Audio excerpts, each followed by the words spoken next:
আন্দোলনের সঙ্গে শিক্ষার্থীরা সরাসরি জড়িত। আমরা এই আন্দোলনের সঙ্গে কখনোই সরাসরি জড়িত নই। এই আন্দোলনের একমাত্র মাস্টার মাইন্ড হচ্ছে জনাব তারেক রহমান।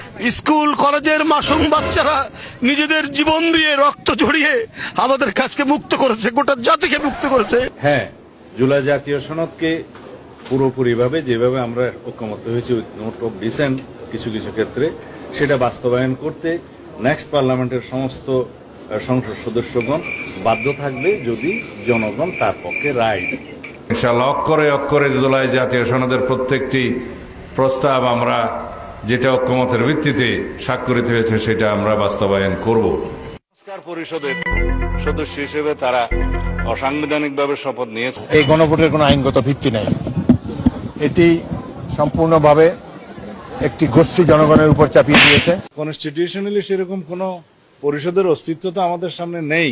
আর মহামান্য রাষ্ট্রপতি অধিবেশন আহ্বান করেছেন জাতীয় সংসদের, সংস্কার পরিষদের কোন অধিবেশন তো আহ্বান করেন নাই। আমি পজিটিভলি যাচ্ছি, আমি কোনো কিছু অস্বীকার করছি না। জনরায়কে সম্মান দিতে হবে, কিন্তু সেটা সাংবিধানিকভাবে দিতে হবে, আইনগতভাবে দিতে হবে।